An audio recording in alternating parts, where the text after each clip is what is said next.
On va commencer tout de suite par l'interview accordée ce matin par Emmanuel Macron à 9 titres de la presse européenne, dont Le Monde en France. Emmanuel Macron qui propose de relancer les eurobonds pour investir jusqu'à 1200 milliards d'euros par an dans différents secteurs. On va y revenir. Tout ça à l'avant-veille d'un sommet européen important qui se tiendra jeudi à Bruxelles. Et avant ça, d'ailleurs, dès demain, à Anvers, une réunion de grands industriels européens, tous conviés pour parler compétitivité. Allez, Rafik, je commence avec vous. Est-ce qu'il a raison, Emmanuel Macron, de défendre, 1, la préférence européenne, 2, de passer par des eurobonds pour pousser l'investissement ? Alors si la question est de savoir si l'Europe est la bonne échelle aujourd'hui pour appréhender les grands enjeux du futur, la réponse est évidemment oui.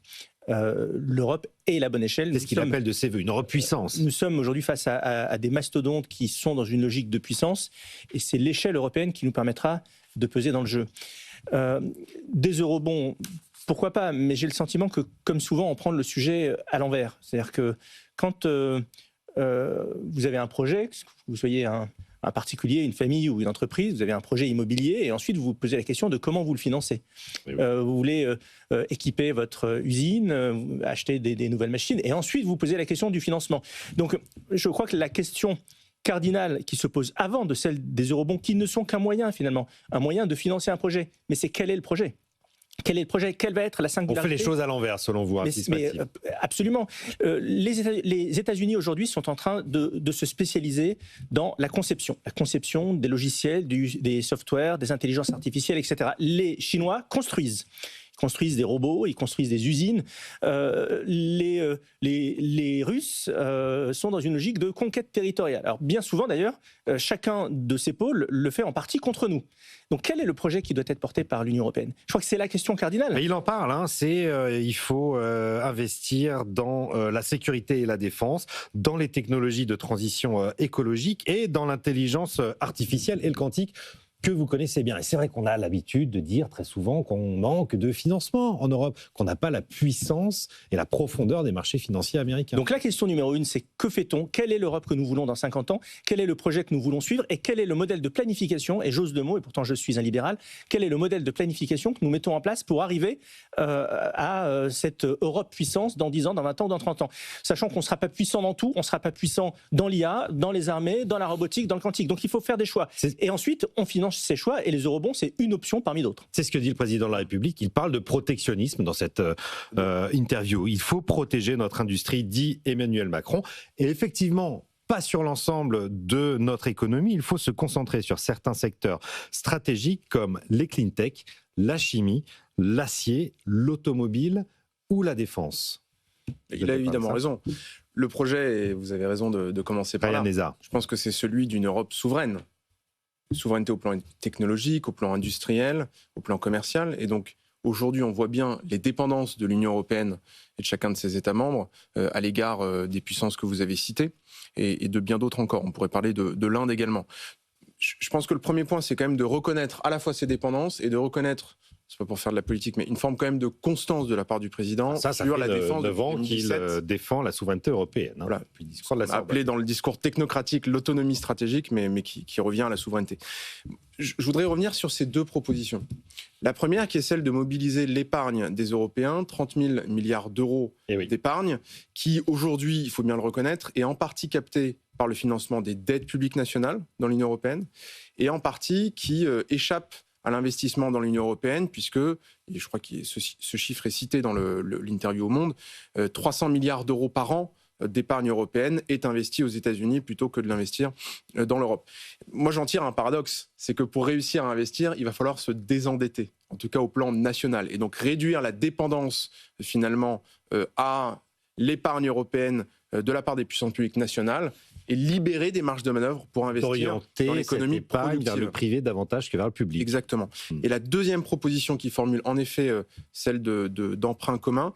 Alors je mets une petite nuance, c'est pas tout à fait les eurobonds, parce que les eurobonds, c'était l'idée qu'il y avait il y a 15 ans au moment de la crise des dettes souveraines, de mutualiser 60%, enfin 60 points de PIB des dettes des États membres de l'Union. Absolument. Là, l'idée, c'est plutôt ce qui a été fait au moment de Next Gen EU pendant la crise Covid, de dire on a des projets communs. C'est d'investir pour l'avenir. On investit ensemble pour des projets pas d'avenir. Alors les dettes du passé. Pour terminer, ça soulève 2 questions auxquelles on n'a pas encore réponse dans cet entretien, mais j'imagine qu'ils seront abordés lors du sommet informel de jeudi entre les chefs d'État et de gouvernement. La première question, c'est qu'est-ce qu'on fait de cette dette une fois qu'on la lève ?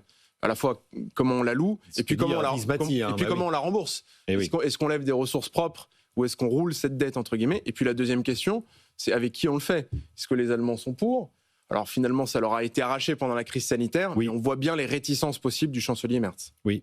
Frédéric Farah, il y a un élément important dans cette interview aussi, c'est qu'il explique qu'il y aurait une appétence pour l'euro des marchés financiers qui sortent un peu du dollar et que l'Europe est finalement moins endettée que les États-Unis ou le Japon. Je pense qu'il faut sur l'Europe ne pas avoir un discours aussi qui verse dans la catastrophe. Nous sommes tout d'abord une zone excédentaire en matière d'épargne. Donc ça veut dire que nous ne très largement, donc nous ne vivons pas au-dessus de nos moyens. Donc ça c'est un premier point au niveau européen, si on prend l'ensemble européen. Deuxièmement, l'euro a essayé et a voulu se hisser comme concurrent du dollar sans jamais complètement y parvenir. Bon. On a vu les défauts de la construction de l'euro ces dernières années, on l'a vu dans la crise des dettes souveraines, même si des réponses ont pu être apportées. Aujourd'hui, je me dis, la question de l'épargne européenne et la question centrale est une question très ancienne, c'est-à-dire qui se pose depuis les années 1990, même voire avant, puisque je rappelle que dans les années 90, grâce à notre belle épargne européenne, nous avons financé les années Clinton, donc ne l'oublions pas, c'est quand même une belle performance. J'espère que Bill Clinton s'en souvient. C'est donc pas nouveau de financer l'économie américaine. Donc voilà, pendant que, je le rappelle, nous subissions des taux d'intérêt réels à 6% dans les années 90 et qu'on vivait la croissance molle, notre belle épargne européenne allait stimuler les belles années Clinton 92. On parle d'1% de l'épargne européenne en même temps. C'est 300 milliards sur 30 000 milliards d'épargne européenne. Voilà, donc on en a besoin. D'autre part, par rapport à ce qu'on disait, si on doit faire un modèle Next Generation EU, il y a un problème qui s'était posé, mais dont on parle peu dans celui-là. L'Europe a dit il faut lever des ressources propres pour couvrir cette affaire. Où en sommes-nous à ce niveau ? Pour l'instant, nulle part. Donc, et c'est pour dire, si un État avait levé un équivalent Next Generation EU, s'adressant à son opinion publique en disant on n'a pas de couverture de ça, mais on va faire l'emprunt. Tout le monde serait tombé sur cet État en disant mais quel est cet État impécunieux, il est fou. C'est Liz Truss. Voilà. Et exemple, Liz Truss.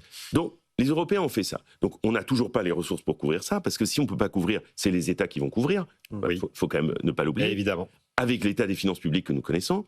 Et deuxièmement, on recommence la même chose, mais on se dit tiens, nous allons trouver de nouvelles ressources pour couvrir. Mais où ? Puisque dans la première version, on ne les a pas trouvées. Et on n'a pas tout dépensé encore, me semble-t-il, de Next Generation EU non plus d'ailleurs. Et quand on voit techniquement, parce que je m'y suis intéressé, à l'usine à gaz, que c'était les jalons qu'il fallait atteindre, les sous-objectifs, c'est-à-dire c'était d'une complexité... Une cathédrale technocratique inouïe. Splendide. C'est-à-dire que c'était un truc de fou, cette affaire-là.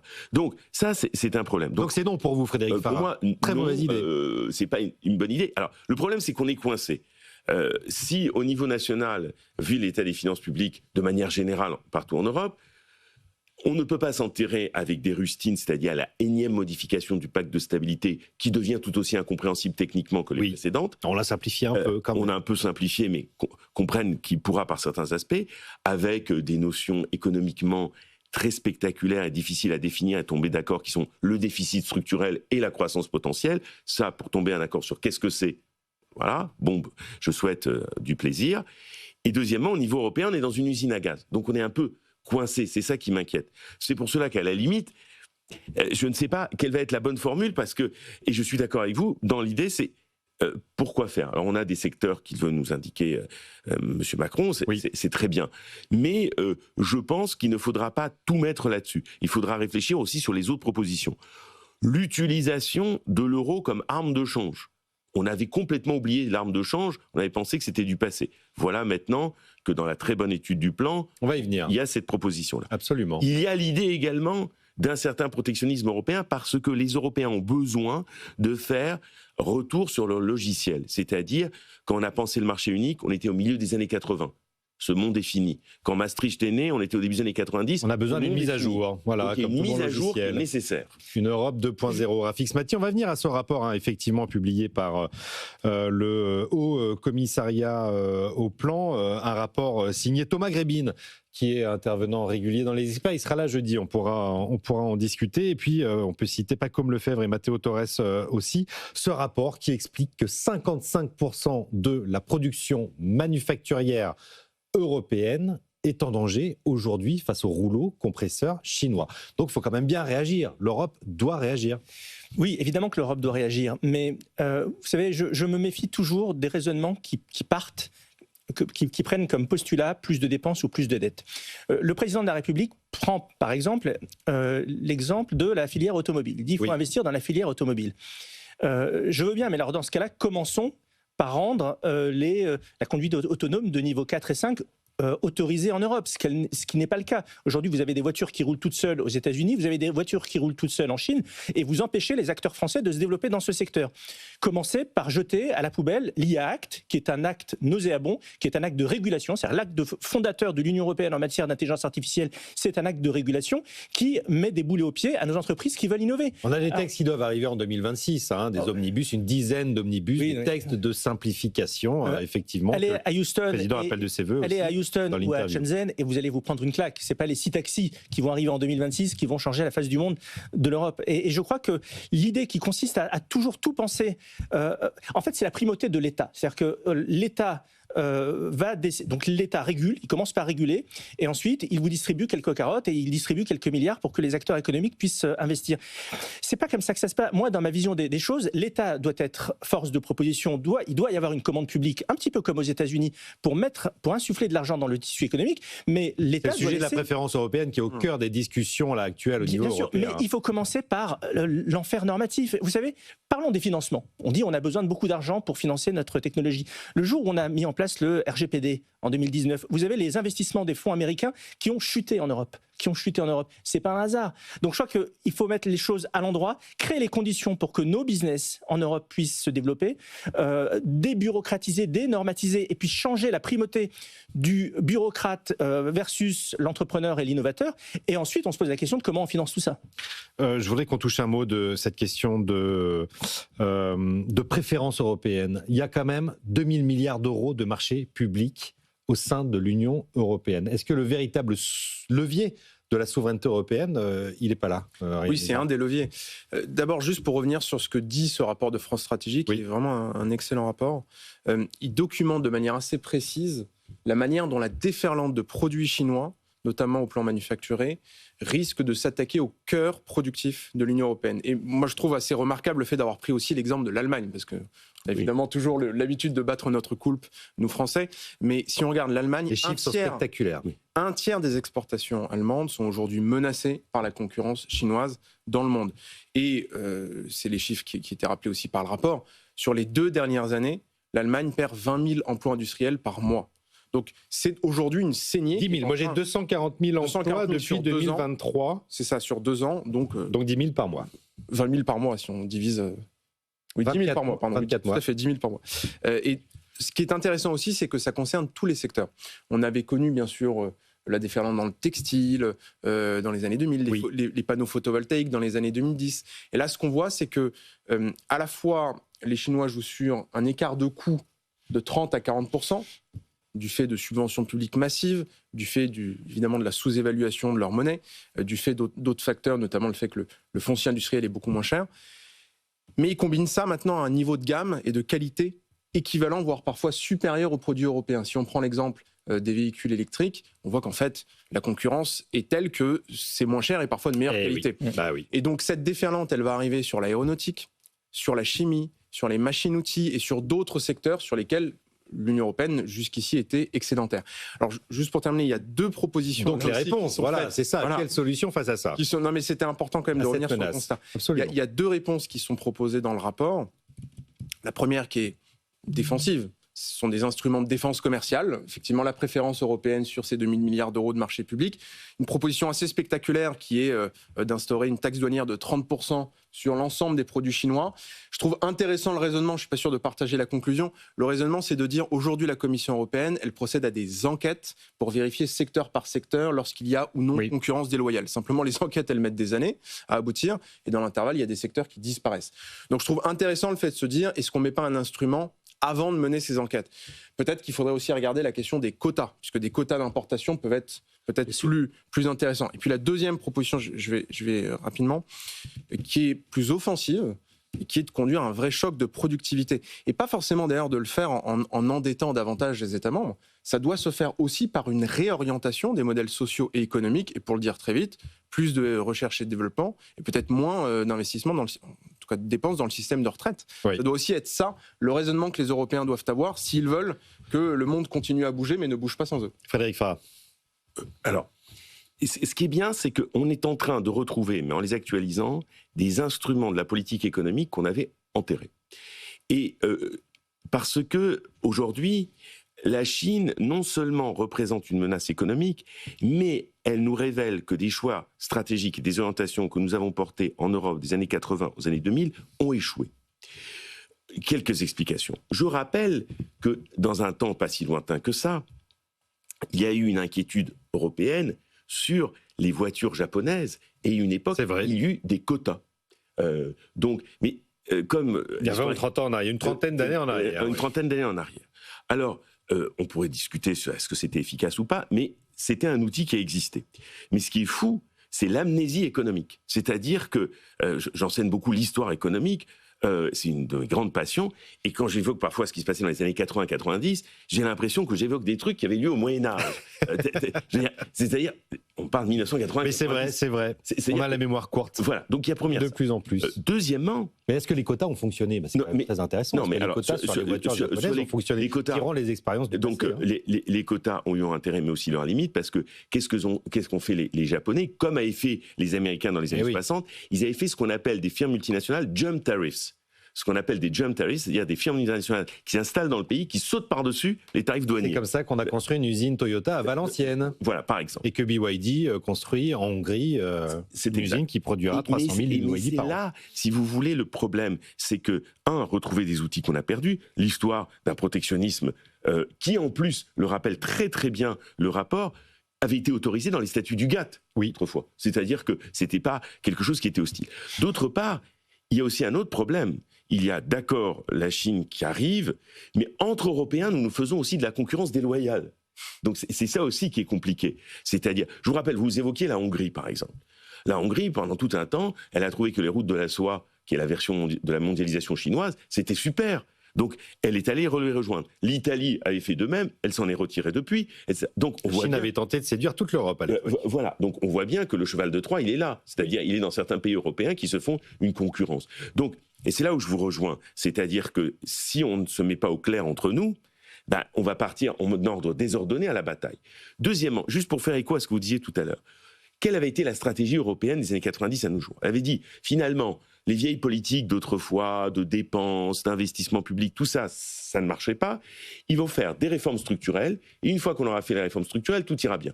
C'est-à-dire les réformes des retraites. Je rappelle qu'en Europe, tous les pays européens ont engagé des réformes de retraite à peu près similaires dans les années 90. À peu près tout le monde. Des réformes du marché du travail, tout le monde en a fait à peu près les mêmes. CF Jobs Act en Italie, par exemple, type Matteo Renzi, type Agenda Schroeder, fin des années 90.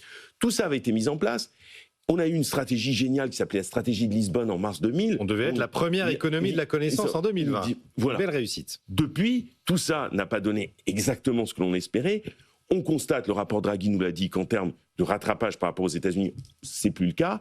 Que on a sous-investi de manière publique, c'est inquiétant, on le voit bien. Et comme on n'a jamais su élaborer une vraie politique industrielle dans le cadre du marché unique, on a fabriqué ce que j'appelle la grande vulnérabilité. C'est-à-dire, on s'est retrouvé vulnérable vis-à-vis du reste du monde. Tant que le contexte géopolitique n'était pas trop violent, ça ne se voyait pas. À partir du moment où le contexte géopolitique est devenu très violent, et là ça se voit, et pas qu'un peu, eh bien, on a découvert que nous sommes partis à la bataille, mais d'une drôle de façon. Tout comme lorsqu'on avait construit l'euro, on avait construit l'euro sans mettre un toit dessus. Oui. Donc il a fallu mettre un toit dessus, et M. Draghi est arrivé pour nous dire « Attention les amis, il va falloir sauver la boutique ».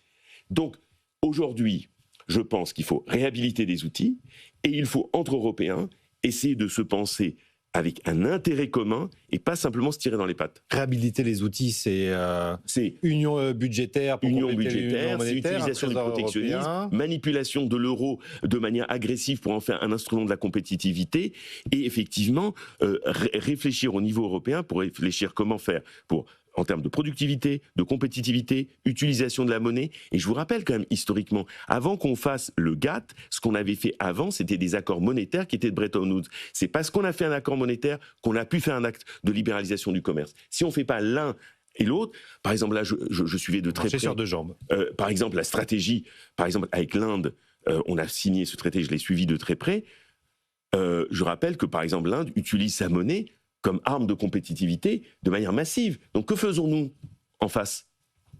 Le message est lancé très régulièrement à la BCE, effectivement de plus en plus. 1, pour baisser les taux, et 2, pour utiliser l'euro comme faire baisser la valeur de l'euro qui est aujourd'hui très élevée face au dollar. Avant d'y revenir, mais Ryan a dit quelque chose de très important tout à l'heure sur la nécessité de se poser la question de l'évolution de notre modèle économique qui est aujourd'hui 100% basé sur la protection et en grande partie sur les retraites, vers l'innovation. Ah oui, mais on vieillit en Europe aussi. On est en train de parler du rouleau compresseur chinois. On peut se poser toutes les questions sur les postures défensives à adopter aujourd'hui, droits de douane, etc. Ce qui est important de voir, c'est qu'est-ce qui est en train de se tramer.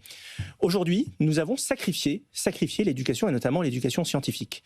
Vous avez aujourd'hui 7 millions de Chinois qui sont en train d'étudier dans des écoles d'ingénieurs. Vous avez 150 000 Français qui sont aujourd'hui dans des écoles d'ingénieurs. Donc vous pourriez me dire, oui mais c'est normal, il y a beaucoup plus de Chinois que de Français, sauf que le ratio il est en réalité de 1 à 3, voire légèrement plus. Oui. Donc on a un vrai problème d'investissement sur l'avenir.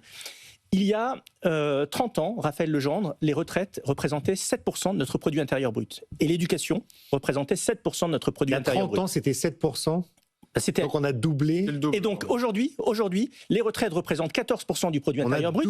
Et l'éducation représente toujours 7% du produit intérieur brut. Oui. Et si on tire le fil, on se rend compte que dans le budget de l'éducation, aujourd'hui, ça a été démontré par des travaux, notamment Jean-Pascal Beaufray, vous avez 30% du budget de l'éducation nationale qui est alloué au financement des retraites des agents de l'éducation nationale. De sorte que le budget réel...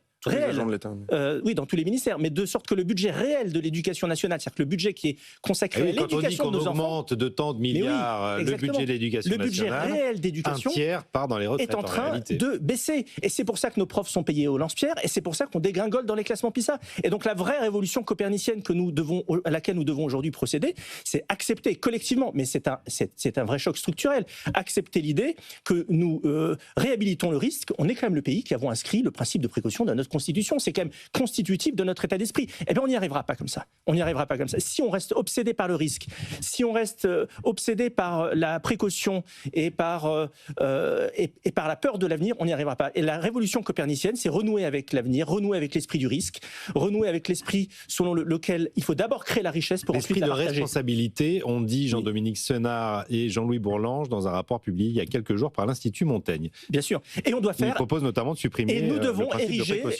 Nous devons ériger quelque chose qui ne coûterait pas nécessairement cher aux finances publiques, mais qui serait une bénédiction pour les 20 ou 30 prochaines années. Nous devons ériger les mathématiques comme grande cause nationale. Parce que nous devons former des générations d'ingénieurs, des générations de mathématiciens, parce que nous entrons dans une société hautement scientifique, hautement technologique, et si nous voulons gagner cette bataille face aux Chinois, face aux Américains, c'est avec plus d'intelligence, c'est pas avec plus de dettes. Non mais Frédéric Farah. Je pense qu'après, je ferai une remarque sur le fond de ce que vous venez de dire, mais il y a un débat qui doit être posé, et après, c'est aux citoyens de le trancher. Il y a un triangle d'incompatibilité qui est le suivant. C'est-à-dire, on ne peut pas avoir en même temps l'équilibre des finances publiques, la préservation de l'État social et les investissements d'avenir. Les trois en même temps, c'est pas possible. Donc, la question est la suivante. Qu'est-ce qu'on veut ? On peut avoir 2 sur 3. Et où est-ce qu'on fait l'effort ? Et là, on a 1 sur 3. Et donc voilà. Mais c'est-à-dire que le problème, c'est que aujourd'hui, oui, effectivement, la préservation, je suis d'accord, mais ce que je veux dire, si on veut tendre vers l'équilibre budgétaire, si on veut aller vers là. Mais je pense, c'est là, sur le fond, je vais être un peu en désaccord avec vous. Il y a une idée, une musique qui est en train de passer. En disant, si on veut retrouver la richesse, si on veut retrouver l'avenir, un avenir économique meilleur, il y a quelque chose dans lequel il faut trancher, qui est le modèle social. Et ça, c'est devenu la musique de fond. Alors, 2 remarques à ce sujet. Un, historiquement, ce qu'on observe, c'est que la protection sociale a largement participé de la croissance, mais à partir des années 90-2000, s'est imposé un discours dans l'espace public qui consistait à dire s'il y a une crise, c'est la responsabilité de l'État social qui est devenu trop lourd, trop pesant. C'est aujourd'hui la moitié de la dépense publique. Voilà. Mais on oublie aussi un autre phénomène qui est marrant dans le débat, qui passe complètement sous le radar, c'est-à-dire c'est les effets problématiques qu'a posé largement ce qu'a été la mondialisation. Dans le fond, elle a été une financiarisation des économies. Et on a appelé ça mondialisation, mais la réalité du fond, c'était vraiment une financiarisation. Et la financiarisation, elle a procédé à une déconnexion entre l'économie réelle et l'économie financière. On voit bien qu'aujourd'hui, évidemment, cette financiarisation ne s'est pas accompagnée d'une augmentation massive de l'investissement privé, et loin de là. Et cette financiarisation a été une source d'inégalité et d'instabilité. Cette financiarisation, il ne s'agit pas de la faire disparaître, mais ce qui est curieux dans le débat va insister sur la pesanteur de l'État social. Je ne dis pas qu'il n'y a pas de débat là, mais les travers ou les dérives de la financiarisation sur l'économie réelle sont invisibilisés. Et pour moi, c'est un problème. Un mot rapide. Justement, en réaction sur les mathématiques. Moi, j'ai fait partie de l'équipe de Gabriel Attal quand on était à l'Éducation nationale, avec ce grand ensemble de réformes qu'on avait appelé le choc des savoirs. Il y avait notamment 2 éléments sur les mathématiques. J'en parle parce que je pense que c'est important et il y a une actualité. Le premier, c'était de rétablir les mathématiques dans le tronc commun de tous les lycéens. Ça avait été supprimé pour des raisons sans doute mauvaises, et c'est quand même utile d'avoir fait ça. Je le dis dans les termes pondérés, mais c'est ce que je pense.